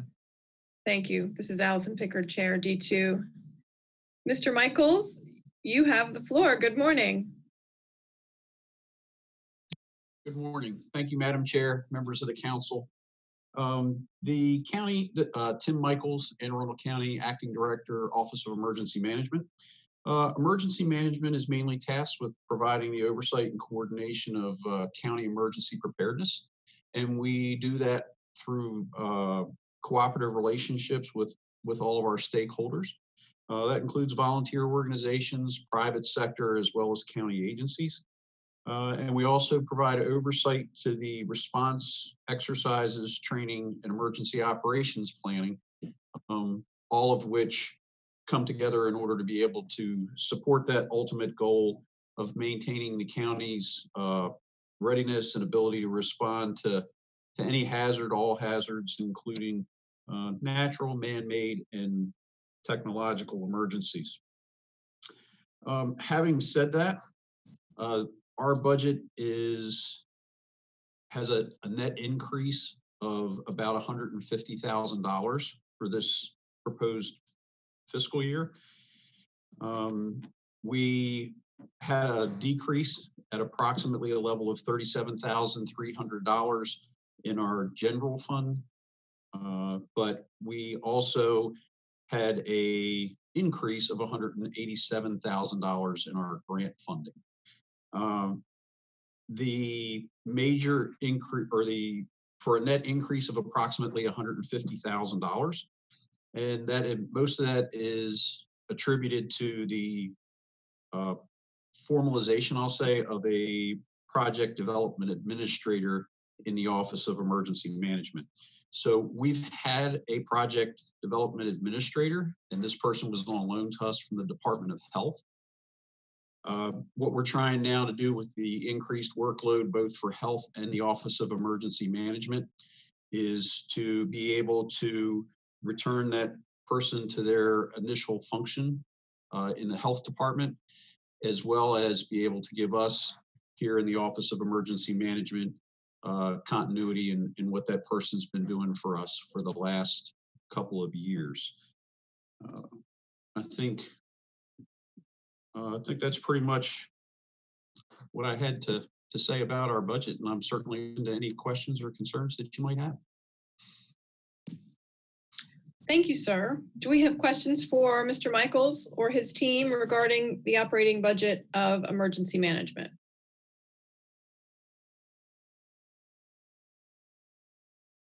I don't see any questions. So with that, I'm sure you have a busy day ahead. Thank you for all you are doing in your interim role as emergency management director. Have a great day, and we will stay well. Thank you very much. And thank you for all of your support. This is Allison Pickard, Chair D2. We have our last presentation from Economic Development. Stephen Taru is their budget analyst, and Ms. Jill Seaman is the acting director there. As they join us, we will pause for a moment.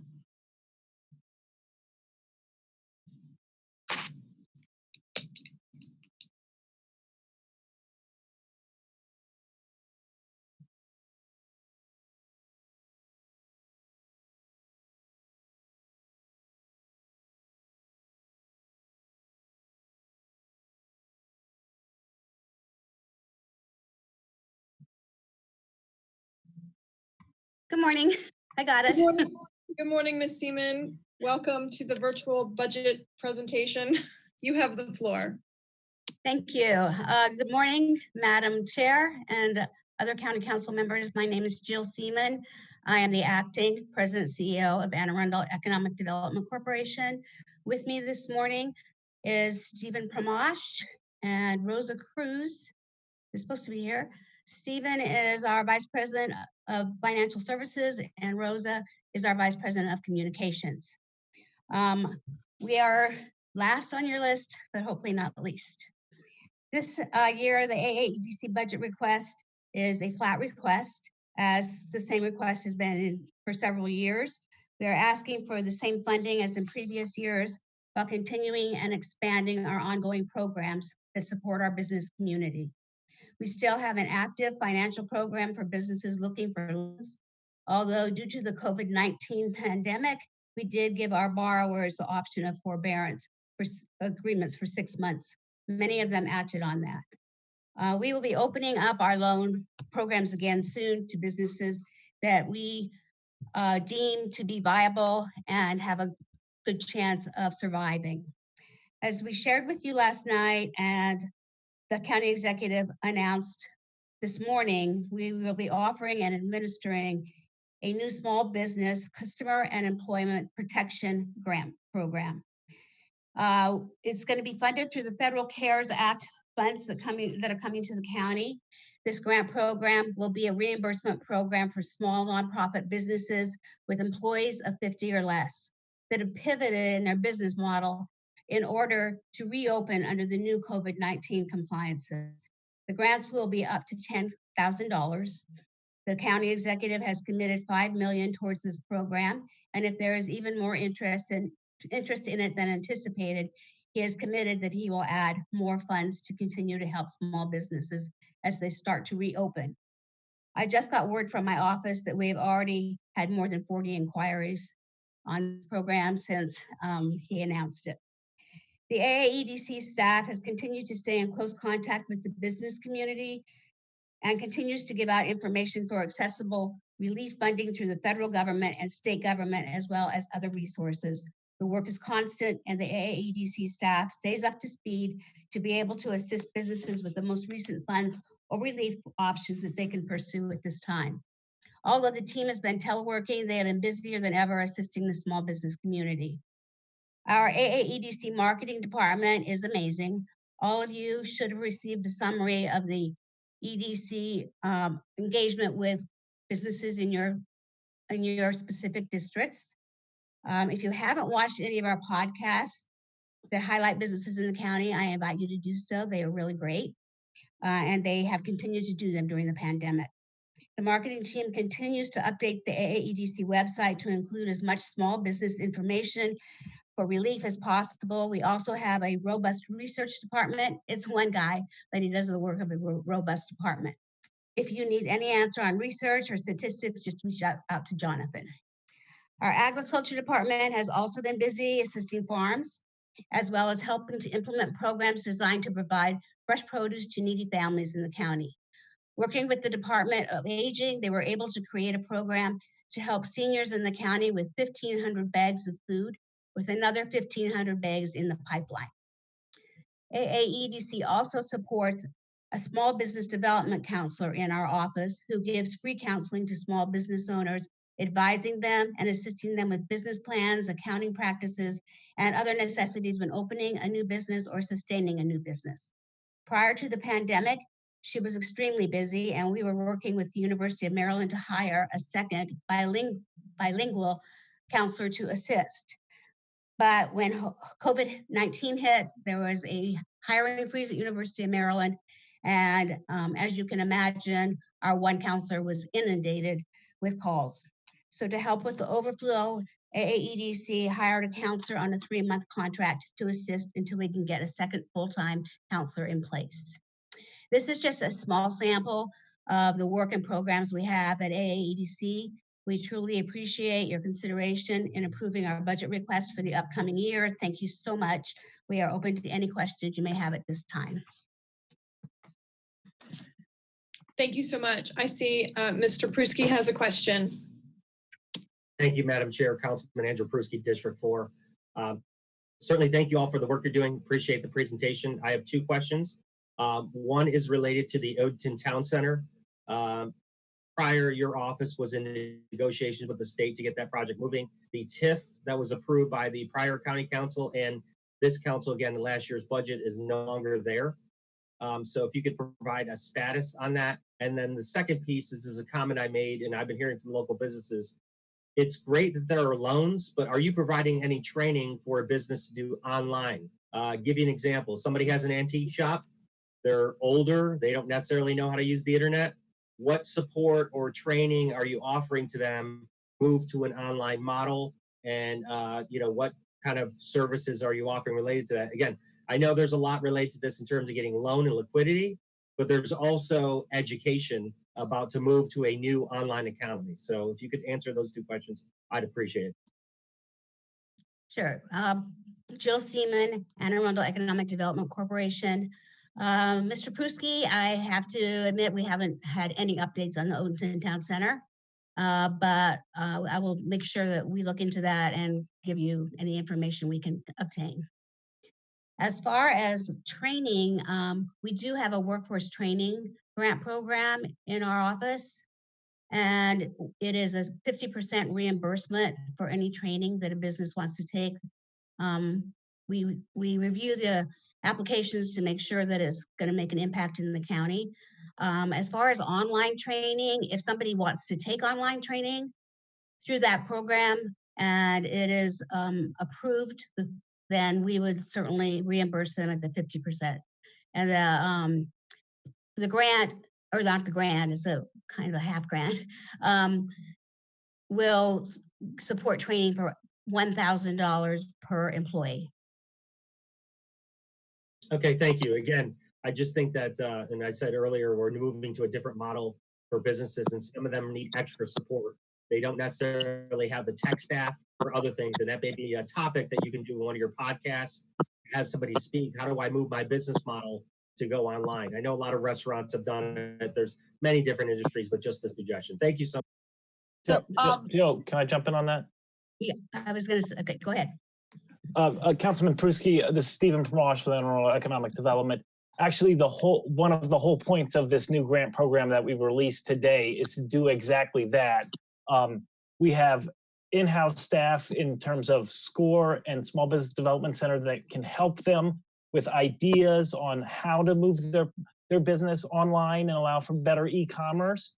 And then this grant that we rolled out today will help to pay for those improvements. We also have on our website a list of local Anne Arundel County companies that play in the e-commerce space that can help them do this. Exactly, you have an older person who runs an antique shop. They've never done this before. They don't know how to do it. Our counselors will help to come up with a plan for them to do that. And then they can use this grant that we rolled out today to pay for those services. And they can even use Anne Arundel County companies. So, and that list is on our website as well to do that. And we definitely understand that that's a barrier for some older people that are not used to the e-commerce way of life. But we know that business models have changed, and that is the new way that people buy stuff. So we have the programs here to support both in the counseling section and the reimbursement for the money. So this is the whole point of that program that we're rolling out. Thank you, Councilman Andrew Peruski. Appreciate it. I see a question from Ms. Fiedler. Thank you, Madam Chair. Amanda Fiedler, District 5. Ms. Seaman, I want to thank you for reaching or actually responding to my question about the salon community, because they do have a very diverse business model across the board, from the salon owners who are doing a single operation out of their home to the ones that are renting space in larger businesses but are doing appointment only already, and that's just their business model. I will be following back up with you, but my question is regarding the governor's press conference yesterday at 5 o'clock, opening small businesses effective 5 p.m. this Friday. Within that executive order, there are small businesses that would not open, for instance, gyms and athletic facilities that are gym-like. Within the executive order, the small businesses that are allowed to open, what percentage does that make up of the requests you're getting for financial assistance? And I know you probably don't know that off the top of your head, but I'd be interested to see what that looks like. Jill, may I chime in very quickly? Rosa Cruz, EDC. So our research manager, Jonathan Boniface, sent out a survey at the beginning of this pandemic to gauge the challenges that small businesses are facing. We also sent out a survey, a follow-up survey, to drill down to see what, if any, assistance programs they were able to access. Hi, can you see me? I'm sorry. He also has been able to put in industry sectors and give us a snapshot of the industries that are replying to those surveys. And we can certainly provide that to you, Councilwoman Fiedler, after this call. That would be wonderful. Thank you. Yes. Ms. Hare. Thank you, Madam Chair. Jessica Hare, District 7. Ms. Cruz, following up on that, do you know if part of that research included any information about businesses that may just not be able to reopen their doors because this time has just been too much, no matter what, even with assistance, and what sort of impact we're going to see in the county from those small businesses who just can't come back online? The comments that we've received have alluded to some very dire circumstances, and terms such as, I don't know what's going to happen to my business if this keeps on any longer. But there hasn't been anything concrete from any business that has taken the survey as to an absolute shutdown. Our commitment has been through our SCORE counselors and our SBDC counselors and our entire staff is we're here to make sure these businesses survive, that they get a response to the issues and the challenges that they're facing right now. And our goal is to make sure they survive and thrive through this pandemic and with the new assistance that we are providing. But again, Councilwoman Hare, I can also provide you with maybe some of the comments from the survey. The survey, we promised these businesses that we wouldn't give individual surveys out, but we can give you snapshots in the aggregate so that you get a flavor for some of the comments that we're getting from the businesses. Jessica Hare, District 7. That would be super helpful. Thank you so much. Thank you. Mr. Volkey? Thank you, Madam Chair. Nathan Volkey, District 3. Good morning, everybody. We're still in morning. Yes. Okay. So I guess I'm really happy to see the county executive announce this program. This was something that I put out on Tuesday suggesting that this should happen. So I really am glad to see that it happened. My one concern with the program is that it's only $5 million. I know Baltimore County actually did a good bit more. I think they were $10 million that they committed to this effort. You'd indicated that the county executive may put in more money if the demand is high enough. I'm going to go out on a limb here and guess that demand will be very high, as you've already seen. So with that said, how much do you think that the county executive is going to be willing to add into this program? Because I think this is a great program, but we need to make sure we've got the resources there, and we have a lot of businesses hurting.